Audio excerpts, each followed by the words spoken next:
not just single-parent homes. It's not just disparate involvement in crime. This idea that, it's the poor kids and the black kids committing more crime. That's not true. There's a whole bunch of things that we need to put back on the table, and we need to start looking at, and we need to consider the effects of our responses. The police chief talked earlier in his remarks about how they were having crimes in particular areas, and so their response was to start setting up roadblocks. Well, I'm a law-abiding citizen. I pay my taxes, I go to work, and then I come home and I've got to go through a police roadblock just to get to the house. Well, of course, the Supreme Court had to tell them that was unconstitutional. Well, there's a lot of things that are on the books right now as a result of violence, youth violence, that are just flat out unconstitutional. And at a community level, we've got to get the discussion stirred up once again and talk about the presence of police in our schools, talk about calling it terroristic threatening because my son saw some boy kissing his girlfriend and said, I'm going to beat you up after school. Now we've got to go to court on a misdemeanor charge of terroristic threatening. We've got to readdress these issues and get back to dealing with young people as young people and stop criminalizing their behavior as a result of our fears because of some things that have happened in the past. And so I just want to caution you again to keep the context of the discussion very broad, because there is no silver bullet for addressing the disproportionality of kids of color in the juvenile justice system. There's a whole lot of things that we've got to discuss. And I think the quicker we can mobilize our community leaders, our community partners, and begin to identify and address the presence of disproportionality in our communities and begin to come up with solutions that target the disparities that exist at each contact point, I think the more successful we'll be. It's been an interesting and powerful discussion. We have 4 minutes, so I wanted to end on a positive note. We sort of looked at a multiplicity of factors that impact disproportionalities in the criminal justice system, structurally, culturally, societally, economically, with race as one of many factors.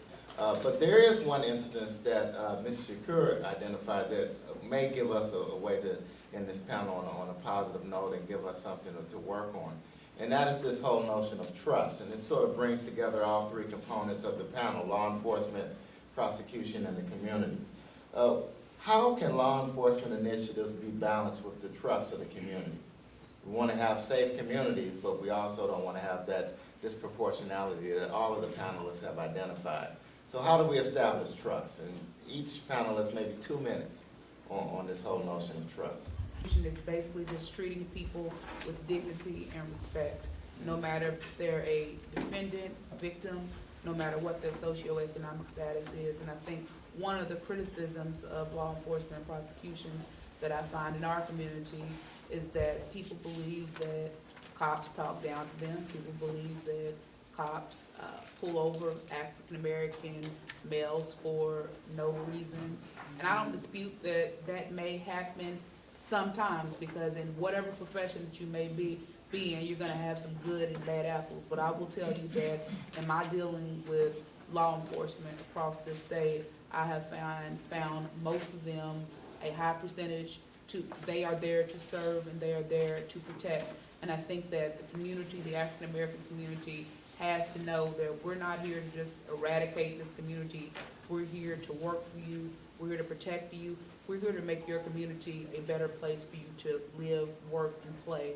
And I think that when people understand that, then we can begin to actually have some valid dialogue, so people don't think that we're just there to try to wreck up the community, because that is not the goal at all. The most important things you can teach a young officer, it doesn't cost you anything to call somebody sir, or to call somebody ma'am, or to treat them with respect. And that is the hardest thing, and one of the most valuable things in law enforcement is to teach these young officers that that is important as well. Because the officers are out there, they're worried about their lives, and that is a practical consideration. As they stop somebody, they don't know what the person's going to do. They be the best person in the world, be the worst person in the world, and you don't know that. You know, we don't know that when you stop someone. And on the roadblocks, police are tasked with cleaning up a neighborhood. They're saying, people come to us and they say, please help us. I mean, I've had people tell me they slept in the bathtub because they're worried about the shots. We've done the roadblocks. I've had people come out of their house and thank us. Thank you for being here, thank you for doing this. And police kind of are in a tough spot that you look at, you're being asked to do this, and these are the tools that the law has given us, and you try to debate what is the best thing to do without being too oppressive. And, you know, we have to balance that, and invariably, we always make someone upset, but we make someone else happy. And so you have to try to work within the law and do the best you can. And to the people that we do make upset, I certainly apologize. It's just tough for an officer to work on a problem and know who the bad person is and who isn't. And you have to get out and contact the public. And sometimes we get it right, sometimes we get it wrong. Sometimes we've got people that don't do a good job, but we've got a lot of them that do. Thank you. As a citizen, parent, and service provider, at every chance I get, I try to reiterate to young people, when I'm in the classroom, you know, when you need help, who are you gonna call? If it's two adults having a conflict, try to get another adult, and then we brainstorm a list of who that might be, and I've always included the police officer. I wanna go back to my son that got stopped 10 times. So by the time he got stopped 10 times, we had a crisis in our household, because he was paranoid to go out the door. He would get angry for no reason, and we had to have like an in-house therapy session. And one of the things I did for him was to point out that there were important people in his life that had been police officers. And I named family friend, young person just above his age who had went to police officers, that was another family friend, a cousin, and an auntie that had all been in the police force. And he had to submit that, okay, not all police are bad. But it was difficult for him to come, and now he is a paramedic, so guess who he works with? All right, so there is light at the end of the tunnel, but I'm telling you my personal story because, you know, you have to start with self. If you don't start with you, I can't tell anybody else on this panel or in this room what to do if I'm not doing it myself. That's my motto. And when it comes to what we can do as citizens, because that's who the community is who I'm representing, is to do just that. Remember to identify, you know, how the justice system serves you in a positive way. And we all want to feel safe and secure, and we all expect to have equity. But that takes a vigilance to point out when it goes wrong as well. As far as where I come as a service provider, you know, when we have the opportunity, we speak with and work with the police department. Stan Mullins has actually been through several of our workshops. And when he was up for police chief, we were like gun-ho because wasn't he up for police chief?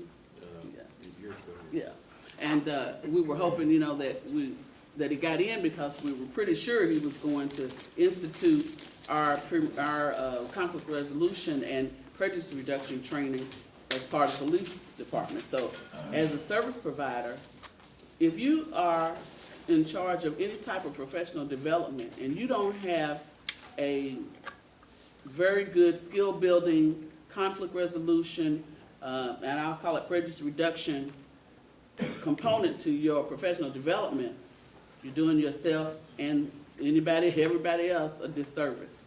Because we are just human, we're all trying to, you know, go day to day, deal with our family life and our professional life best we can, and we can't cover everything just, you know, on a routine basis. So we need to expand upon those aspects of, you know, personal conflict resolution, so that, you know, maybe it doesn't get to the police. We can squash it in-house, as they say. I actually was encouraged to do this work from several middle school age group kids. And I was skeptical of the possibility that they could work out their issues until I interviewed several of them. And once one young man says, I peer mediate myself. And another young man said that he peer mediated his mom and stepdad. I'm like, really? So, you know, out of the mouths of babes comes, revelation sometimes. And I think that as far as our judicial system is concerned, it is a community thing. It feels like us and them to me. But I work really hard at, blurring those lines, so it's really all us. I'll be very brief. I think the quickest, I think one of the most important things we can do to build trust, not just with the police, but with all the practitioners and all the system folks in the juvenile justice system, is to bring community leaders and community folks to the table and make them a part of the discussion, especially when we're considering a response or reaction to crime in a particular neighborhood. You need to talk to me, see if I think roadblocks on my block is the best thing. At least bring me as a part of the discussion. So whatever the solutions are, whatever the responses and reactions are, I feel like I'm a part of trying to address the issues. So I think just communication will build the relationship, and as a result, I think trust will arise, not just with the police, but with every portion of the juvenile justice system. Very much for your remarks. Please join me in thanking the panelists for law enforcement. Okay, we're not going to take a break because we're a teensy bit behind. So I'm going to introduce our next speaker for the next panel, and then, as I did before, I'll introduce the panelists. Let the panel. Over to Professor Powell. Welcome back. This will start our second panel entitled Imprisonment Reentry, Who is in the System, Where from There? I will introduce the panelists after our speaker has spoken, and we start in on the panel Imprisonment and Reentry. I have the distinct honor and privilege of introducing J. Michael Brown, who is the Secretary of the Justice and Public Safety Cabinet, appointed by Governor Beshear in 2007. The appointment returns Secretary Brown to a long-standing role in public service. A former district judge in Jefferson County, he was the law director of the city of Louisville, an assistant Commonwealth attorney, and served on the board of the Louisville Regional Airport Authority for 12 years, 6 years as the board's chair. I should also add that he is a distinguished alumnus of the University of Louisville Brandeis School of Law. Please join me in welcoming Secretary Brown. Good morning. I'm Michael Brown. My day job is Secretary of Justice for the Commonwealth of Kentucky. Let me tell you a little bit about what that is, and then I'll get into this particular segment of that job. Justice and Public Safety in my cabinet encompasses the Kentucky State Police, the Kentucky Department of Corrections, the Kentucky Department of Juvenile Justice, Kentucky Department of Criminal Justice Training, Drug Control Policy, the Parole Board, the Medical Examiner's Office, and a number of other peripheral agencies that go along with anything really that has to do with the overview of the criminal justice system in the Commonwealth. We have about 8,000 employees, and I can tell you there's always drama going on somewhere. Very little good news. When the governor's looking for them nice quotes, he never calls me about that. So when something happens in the paper, I always get the call. The subject today is, and actually in the next panel you're going to hear from my Commissioner of Juvenile Justice, but the subject for this panel has to do more with the adult system and our corrections system. Let me give you a background on that. When we first came in office with Governor Beshear, that was December of 2007. In February of 2008, the Pew Foundation published a report that said that Kentucky had, by percentage, the fastest growing prison population in the United States. We were number one with a bullet, as they say in the musical industry, and going up. Now that, for the first time, started to get some attention in Frankfurt about, one, we were under severe national scrutiny because we were number one and not such a good statistic, You know, it's hard to build an economic development campaign around, we've got the most prisoners in the country. Those workforce folks, they don't seem to cotton to that kind of thing. But the bigger deal was our budget for incarcerating all those folks. And at that time, the population was trending toward about 23,000, was getting up around $500 million. And just the healthcare portion of that budget was starting to, and has now crested at over $60 million a year, just to keep those that we have locked up and give them the constitutionally mandated minimum health requirements that they require. Those are real numbers. And when those numbers start adding up to, you know, you think about it, it costs over $22,000 a year to keep somebody locked up. Well, you know, that's a whole lot of tuition. That's a whole lot of assistance. That might be pretty much a teacher's salary in some of our counties. That's certainly going to be a lot of school books someplace. And you start multiplying and multiplying, and what's happening is this is a, you know, it become an economic drain on the system. Amen.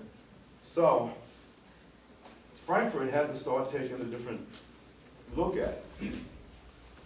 And I don't want anyone to think for a minute that this was all based on altruism and warm feelings. A lot of it was based on hard dollars. But it doesn't matter if we can get people to start to look at a real problem and change their behavior. I went through a period of time in this country where we fought a conflict trying to change hearts and minds, and I really didn't care about changing hearts and minds. I care about behavior. Just like I do with anything in civil rights. It's how you treat us. I can't control what you think, but I damn sure care about what you do. And what we do in this system is vital to the health of the overall Commonwealth in a lot of ways. Now, that population trended toward 23,000. There's another oddity in the Kentucky system that exists in only one of two states in the country, the other being Louisiana, in that about 36% of our felony population are housed in county jails, as opposed to institutions run by the Department of Corrections. And as I said, this is a model that has only exists in one other state, in Louisiana. And Louisiana has a rather different legal system than most of the other states based on their French civil law background. That is a very difficult thing to manage when those that amount of felons are in county jails as opposed into an institution run by us. Another oddity, a shameful oddity about Kentucky is Kentucky is one of only two states in the nation that doesn't have a statutory system for the restoration of civil rights of those who have completed their tour of duty, their punishment and penalties within this system. That other state, at least as far as I know,